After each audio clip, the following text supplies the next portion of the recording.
నమస్తే, నేను వంశీ. జీవనరేఖ కార్యక్రమానికి స్వాగతం. సిఓపిడి అంటే ఏంటి, దాని లక్షణాలు ఎలా ఉంటాయి, సిఓపిడి రావడానికి గల కారణాలేంటి, ఎలాంటి జాగ్రత్తలు తీసుకోవాలి, సిఓపిడికి ఆస్తమాకి తేడా ఏంటి, ఎలాంటి చికిత్సలు అందుబాటులో ఉన్నాయి, ఈ విషయాలు మనకు చెప్పేందుకు అమర్ హాస్పిటల్ నుంచి consultant pulmonologist, sleep medicine specialist and critical care specialist doctor G Venkata Lakshmi గారు మనతో ఉన్నారు. వారిని అడిగి మరిన్ని సందేహాలను నివృత్తి చేసుకుందాం. అలాగే మీ సందేహాలను స్క్రీన్ పైన స్క్రోల్ అవుతున్న నంబర్స్ కు ఫోన్ చేసి మీ సమస్యలను నివృత్తి చేసుకోవచ్చు. Madam, good afternoon. మేడం, చూస్తూ ఉంటాం, అంటే అసలు సిఓపిడి అనేది ఎందుకు వస్తుంది, సిఓపిడి లక్షణాలను అసలు ఎలా గుర్తించాల్సి ఉంటుంది? ఓకే, సో మెయిన్గా ఫస్ట్ అండ్ ఫార్మోస్ట్ సిఓపిడి కూడా ఎయిర్వేస్కి సంబంధించింది. అంటే గాలి గొట్టాలు, లంగ్స్కి వెళ్ళే పైప్స్ లాంటివి, దాని నుంచి ఎయిర్ ఎంటర్ అవుతుంది.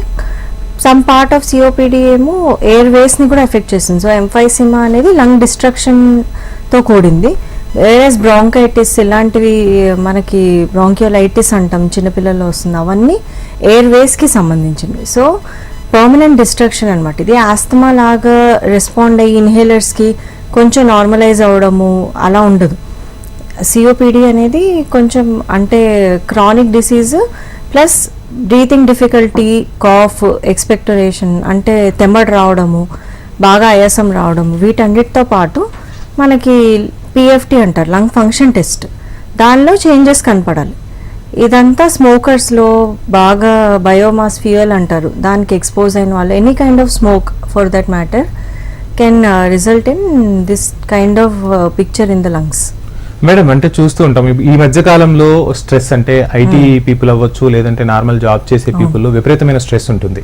ఈ స్ట్రెస్ తో చాలా మంది సిగరెట్స్ వల్ల ఇలాంటి లంగ్ ప్రాబ్లమ్స్ వస్తున్నాయని చెప్పి ఇప్పుడు ఎలక్ట్రికల్ సిగరెట్స్ వాడుతున్నారు. వీటి వల్ల కూడా ప్రాబ్లమ్స్ వచ్చే అవకాశం ఉంటుందంట.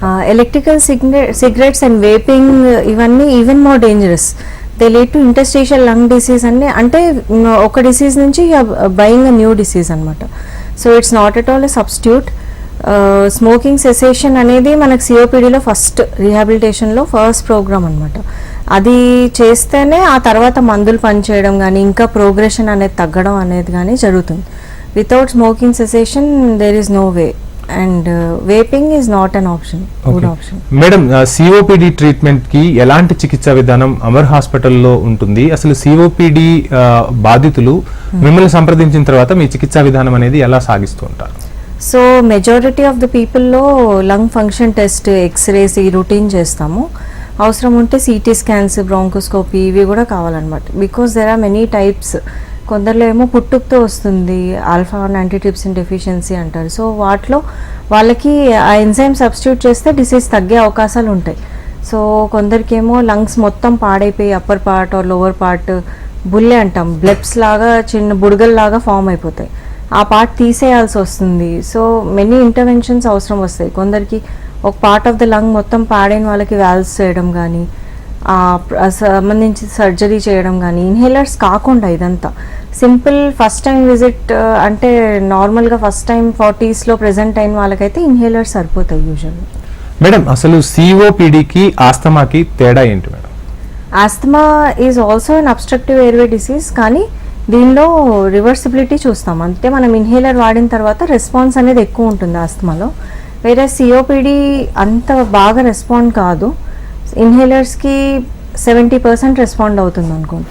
Other than that smoking cessation, pulmonary rehabilitation and high protein diet ఇవన్నీ చాలా ఇంపార్టెంట్ సిఓపిడికి. మేడం, అంటే ఇప్పుడు మీరు డైట్ గురించి చెప్తూ ఉన్నారు. సో ఒకసారి సిఓపిడికి ఎఫెక్ట్ అయిన తర్వాత అసలు ఎటువంటి డైట్ పాటించాల్సి ఉంటుంది? అదేవిధంగా మెడిసిన్ అనేది రెగ్యులర్ గా వాడితేనే వారికి ఆ ఉపశమనం అనేది ఉంటుందా? అవును. So diet also place an important part. ఇవన్నీ ప్రోటీన్స్ పోవడమే కాబట్టి వాళ్ళు మజిల్ వీక్నెస్ కూడా ఉంటుంది. రెస్పిరేటరీ మజిల్ స్ట్రెంగ్త్ ఇవన్నీ రీగెయిన్ అవ్వాలంటే హై ప్రోటీన్ డైట్ తీసుకోవాలి. And like any other respiratory disease, regular exercising and eating healthy food, avoiding salted processed food and cool drinks ఇవన్నీ ఏవైతే ప్యాక్డ్ అండ్ ప్యాకేజ్డ్ ఫుడ్స్ ఉంటాయో అవన్నీ avoid చేయాలి. And anti oxidant rich food తీసుకోవాలి. This is important for all respiratory diseases. Madam, సిఓపిడిపై alcohol ప్రభావం ఎంతవరకు ఉంటుంది? అంటే ఒకసారి ట్రీట్మెంట్ తీసుకున్న తర్వాత మళ్ళీ ఆల్కహాల్ని సేవించడం వల్ల మళ్ళీ ఈ ప్రాబ్లం వచ్చే అవకాశం ఉందంటారా? ఎక్కువ అయితే స్మోకింగ్ వల్లే ఉంటుంది. ఆల్కహాల్ అంత ఇంపార్టెంట్ మేజర్ రోల్ ఏం ప్లే చేయదు. But in general unhealthy life style, unhealthy diet వల్ల multiple organ, COPD is not a single లంగ్స్కి సంబంధించింది కాదు.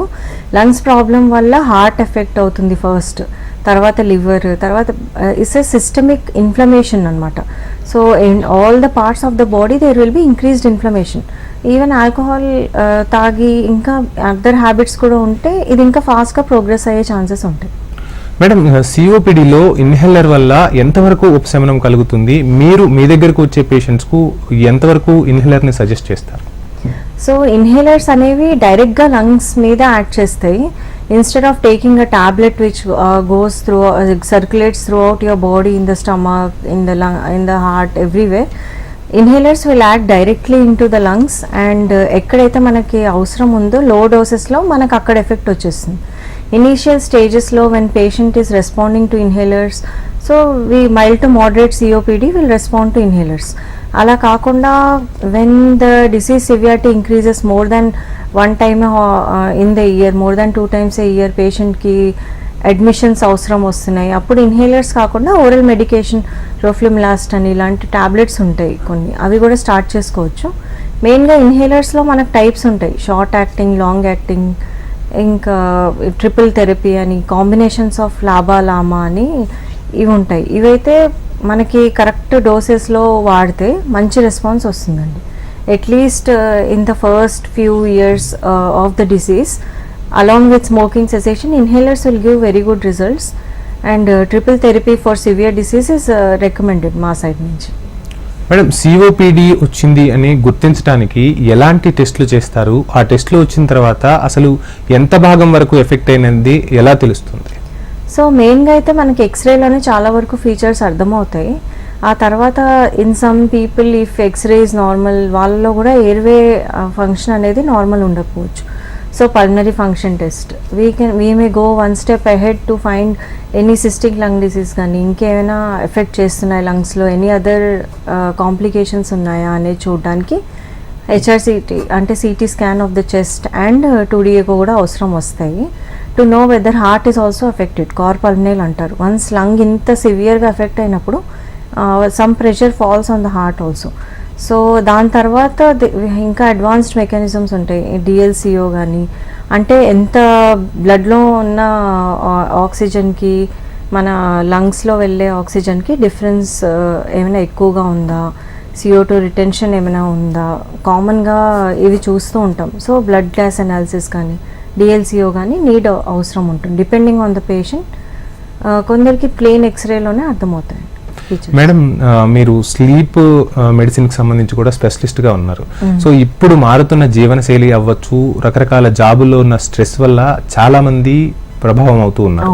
సో ఈ స్లీప్ అనేది మనిషి ఆరోగ్యంపై ఎంతవరకు ప్రభావం చూపుతుంది? దీనికి సంబంధించి ఏం చెప్తారు? సో మెయిన్గా we deal with obstructive sleep apnoea అండి. This is something called obesity, బాగా లావు ఉన్న వాళ్ళలో junk food, processed food for any reason, familial హెరిడిటరీగా ఉండడం కానీ, లేకపోతే థైరాయిడ్ ఇష్యూస్ ఉండి కానీ, బాగా లావ్ అయ్యి ఎవరికైతే నెక్ డయామీటర్ అనేది తగ్గిపోతుందో, సో టంగ్ అనేది స్లీప్లో when it falls back and obstructs the sleep, it's called obstructive sleep apnoea అనమాట. సో దానికి different mild, moderate, severe and levels ఉంటాయి. దాన్ని బట్టి ట్రీట్మెంట్, మాస్క్ పెట్టుకోవడం కానీ ఇలాంటివి అవసరం వస్తాయన్నమాట. మెయిన్ ఫస్ట్ స్టార్టింగ్ లెవెల్లో అయితే విటల్ వెయిట్ లాస్ అండ్ ఒక 10% కన్నా ఎక్కువ వెయిట్ లాస్ 1 yearలో పాసిబుల్ ఉంది.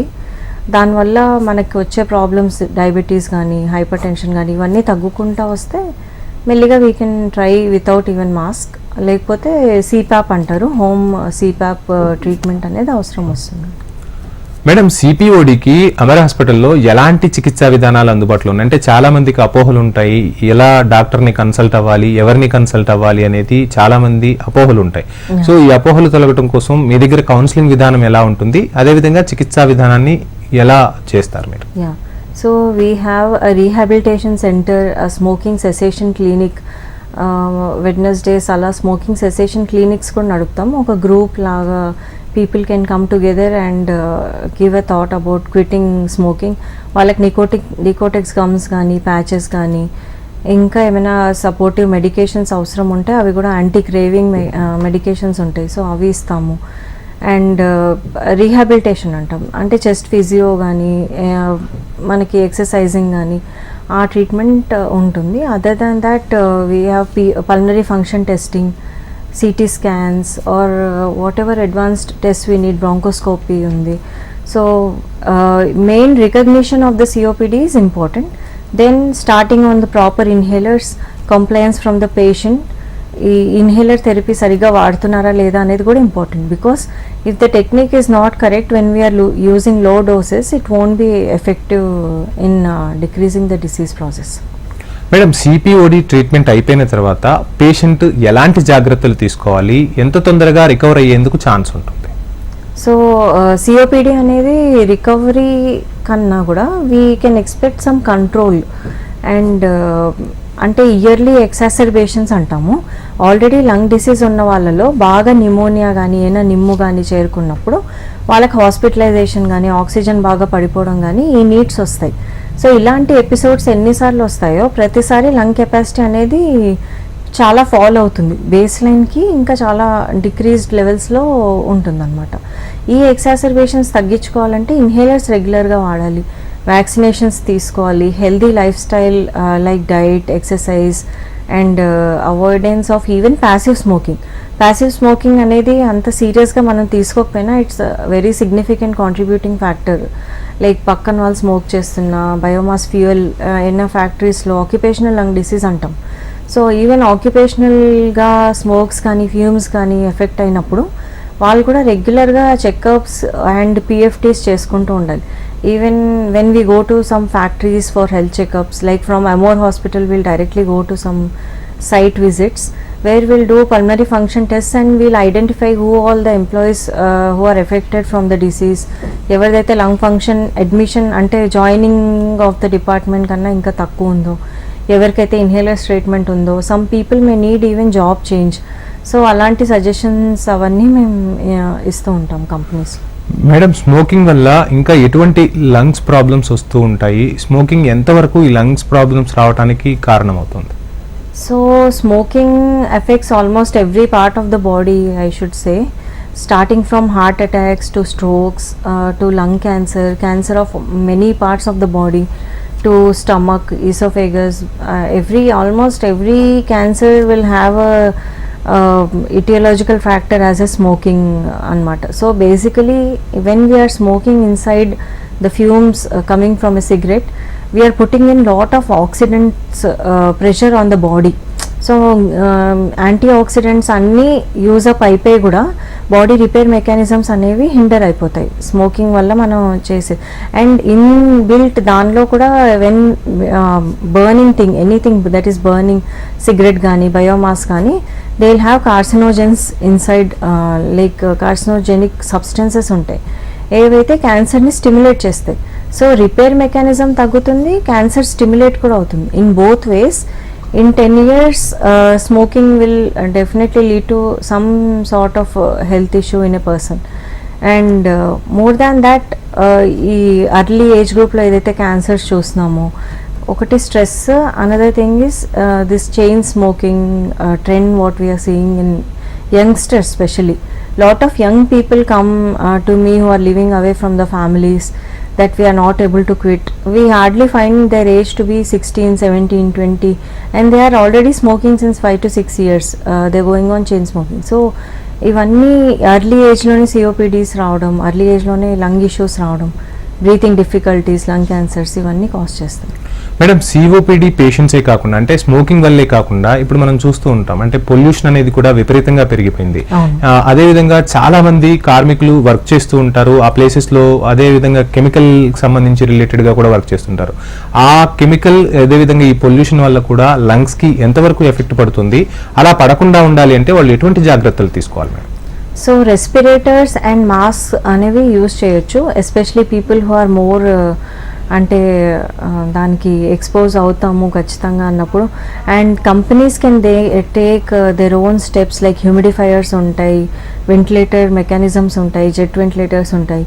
ఇవన్నీ measures to remove the fumes కానీ టాక్సిక్ కెమికల్స్ కానీ ఏవైతే ఉంటాయో లో లెవెల్ ఎంప్లాయీస్ వాళ్ళకి ఎక్స్పోజర్ తగ్గించుకోవడానికి ఉంటుంది. And regarding this madam caller ఉన్నారు రవి గారు వికారాబాద్ నుంచి. రవి గారు మేడంతో చెప్పండి, మీ సమస్య ఏంటో చెప్పండి. నమస్తే అండి, చెప్పండి. మా రైట్ సైడ్ లంగ్స్ ఎప్పుడు కఫంలో జామ్ ఉంటుంది, అది చాలా ఇబ్బందిగా ఉంది మేడం. మళ్ళీ ఒకసారి కొంచెం గట్టిగా మాట్లాడండి రవి గారు. మేడం లంగ్స్ లో రైట్ సైడ్ లో కఫం ఎక్కువ జామ్ అవుతుంది, ఎక్కువ కూల్ తిరిగినప్పుడు కానీ జర్నీ చేసినప్పుడు కానీ చాలా ఇబ్బందిగా ఉంటుంది మేడం. ఓకే, సో దీనికి బ్రాంకెక్టాసిస్ అని అంటాము. బ్రాంకెక్టాసిస్ అంటే ఎప్పుడైనా చిన్నప్పుడు నిమ్ము ఫామ్ అయినప్పుడు సిస్టిక్ లంగ్స్ అక్కడ డిస్ట్రాయ్ అయిపోయి అక్కడ కంటిన్యూస్గా నిమ్ము అనేది అక్యుములేట్ అవుతూ ఉంటుంది. దానికి చెస్ట్ ఫిజియో అంటారు. ఇలా ఒక ఎటువైపు అయితే ఎఫెక్ట్ అయిందో దాన్ని బట్టి స్ఫూటం రిమూవల్ అంటే స్ఫూటం డ్రైనేజ్ టెక్నిక్స్ అంటాం, తీసేయడానికి స్ఫూటం తీయడానికి, అది most important. Other than that inhalers వాడచ్చు, యాంటీబయాటిక్స్ ట్రీట్మెంట్ ఎక్కువ నీడ్ ఉంటుంది. అండ్ అప్పుడప్పుడు in rare cases pneumonia form అయిన తర్వాత ఇంటర్స్టిషియల్ లంగ్ డిసీజ్ అని అంటాం, సిఓపీస్ అలాంటివి ఫామ్ అవుతాయి, క్రిప్టిక్ ఆర్గనైజింగ్ నిమోనియాస్ అనమాట. సో కంప్లీట్గా రిజాల్వ్ అవ్వకుండా ఆ నిమ్ అనేది ఆ ఇంటర్స్టిషియల్ లంగ్ డిసీజ్ అనేది ఫామ్ అవుతుంది అనమాట ఆ ఏరియాలో. సో ఇవన్నీ డెఫినెట్గా సిటీ డయాగ్నోసిస్ అండి. వన్స్ వీఆర్ డయాగ్నోజింగ్ దెమ్ ఇది అని రికగ్నైజ్ చేసిన తర్వాత దీనికి మంచి ట్రీట్మెంట్ ఆప్షన్స్ ఉన్నాయి. ఇంకా కాంట్ బట్ సిచ్యువేషన్లో మాటికి ఇన్ఫెక్ట్ అవుతుంది, దానివల్ల remaining part of the lung కూడా ఎఫెక్ట్ అవుతుంది అన్నప్పుడు we go for lobectomies also. Lobectomy అంటే ఆ particular part of the lung has to be removed from the system. Madam COPD patients treatment తీసుకున్న తర్వాత సీజనల్ చేంజెస్ ఉంటాయి. వర్షాకాలం నుంచి చలికాలం, ఎండాకాలంకి వెళ్తూ ఉంటాం. ఈ రైనీ సీజన్ అండ్ చలికాలంలో అసలు ఎలాంటి జాగ్రత్తలు తీసుకోవాలి? వారికి ఇన్హేలర్ అనేది ఆ టైంలో ఏమైనా అవసరం అవుతుందా? ఏం సజెస్ట్ చేస్తారు? రెగ్యులర్ ఇన్హేలర్స్ అయితే వాడాల్సి వస్తుంది. మనం పిఎఫ్టీని బట్టి రెగ్యులర్గా ఒక బేస్ లైన్ డోస్ మీద పెట్టుకుంటాము. దాన్ని స్టెప్ అప్ కానీ స్టెప్ డౌన్ కానీ depending on the patient situation, depending on his symptoms అనేవి ఓరల్ మెడికేషన్స్ కూడా అవసరమా, అడ్మిషన్స్ అవసరమా, ఐవి యాంటీబయాటిక్స్ అవసరమా అనేది depending on their condition will decide on each patient. Madam అంటే చాలామంది స్మోకింగ్కి బానిసలు అవుతూ ఉంటారు. వారి ఇంట్లో వాళ్ళు కానీ లేదంటే స్నేహితులు కానీ చెప్తూ ఉంటారు. ఆ అలవాటు నుంచి బయటకు రావాలి అంటే వారు చాలా రీహాబిలిటేషన్ సెంటర్స్ కూడా వెళ్తూ ఉంటారు, అయినప్పటికీ రాలేని పరిస్థితులు ఉంటాయి. అలాంటి పేషెంట్స్కు ఆమర్ హాస్పిటల్లో ఎటువంటి కౌన్సిలింగ్ ఉంటుంది? దీనికి సంబంధించి వారి చికిత్సా విధానం ఎలా ఉంటుంది madam? So at Amor hospitals we take personal care అండి. సైకాట్రీ విజిట్స్ ఉంటాయి, even psychiatric counsellor will help them in.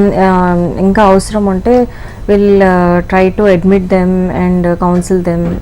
చాలా ట్రీట్మెంట్స్ ఉంటాయి. If a strong will is there, nicotine is a substance which can be easily handled by professionals. We will take family support is needed, a support group which and surrounding people shouldn't be smoking. All that issues which arise due to social pressures avanni tagginchukunte mellimelliga they can come out of it. It's not very difficult actually. Nicotine can be very addictive, that is true, but then there are ways to overcome it. Madam చూస్తున్నామంటే జీవనశైలిలో మార్పులు వచ్చాయి. అంటే మనం భోజనం చేసే టైంలో కానీ స్లీపింగ్ టైంలో కానీ చాలా మార్పులు వచ్చాయి. ఈ మార్పుల ప్రభావం లంగ్స్పై ఎంతవరకు పడుతుంది? అదేవిధంగా లంగ్స్ని మనం పరిరక్షించుకోవాలి అంటే ఎటువంటి ఆహార విధానాలు మనం పాటించాలి, ఎస్పెషల్లీ డైట్కి వచ్చేసరికి? సో బేసిక్గా హెల్దీ ఫుడ్ అనేది important for all diseases and even acidity or acid peptic disease GERD ఏదైతే అంటామో అది కూడా when it is coming up like బాగా ఈవెన్ అంటే severity of reflux if it is more when the patient is lying down or when he is not eating properly or if the timings are not right, then even acid peptic disease ఎక్కువ ఉన్నప్పుడు కూడా asthma control or COPD control will be difficult. Just like inhalers usage properగా లేకపోతే ఎలా ఉంటుందో even acid peptic disease also causes trouble like that. So and also many people inhaler వాడాలా రెగ్యులర్గా, inhaler వాడితే ఏమన్నా అవుతుందా, this is what I face in my clinic very regularly. Inhaler వాడితే జీవితాంతం దీనికి అడిక్ట్ అయిపోతామా, ఆ టైప్ ఆఫ్ క్వశ్చన్స్ వస్తుంటాయి. I would like to clarify that also. So inhalers అనేవి a very good treatment available for asthma అండి. డైరెక్ట్గా we can put it in the lungs and అంటే ఓరల్గా తీసుకొని we are directly sending the medication into the lungs with least side effects we can get the maximum result. That is the concept of inhalers. Breathe free is what we aim for all the patients. If you are able to breathe free, then you will exercise, then you will do activities, and then gradually weight loss will be there, and healthy eating, healthy lifestyle, everything will come automatically. If you are not comfortable breathing, if the inhalers are not being used properly, then all this gets hindered. Right. సిఓపిడికి సంబంధించి ఆమర్ హాస్పిటల్లో అద్భుతమైన చికిత్సా విధానాలు ఉన్నాయి. అదేవిధంగా smoking కి సంబంధించి కూడా రీహాబిలిటేషన్ సెంటర్ ఉంటుంది. ఆ పేషెంట్ కు పర్సనల్ కేర్ తీసుకుంటారు. సిఓపిడికి సంబంధించి పర్సనల్ కేర్ తీసుకుని ఆ పేషెంట్ రికవరీ అయ్యే వరకు, ఆ తర్వాత రికవరీ అయిన తర్వాత కూడా పేషెంట్ సాధారణ స్థితికి వచ్చే వరకు పర్సనల్ కేర్ తీసుకుంటూ ఎప్పటికప్పుడు ఆ రోగి ఆరోగ్య పరిస్థితిని చక్కదిద్దేందుకు ప్రయత్నం చేస్తామని చెప్తూ ఉన్నారు. అదేవిధంగా సిఓపిడితో పాటు స్లీప్ కి సంబంధించి కూడా మరింత ఇన్ఫర్మేషన్ మనకు వెంకటలక్ష్మి గారు అందించారు. ఇది ఇవాల్టి జీవన రేఖ. Thank you madam, thank you so much. చూస్తూనే ఉండండి హెచ్ఎంటీవీ.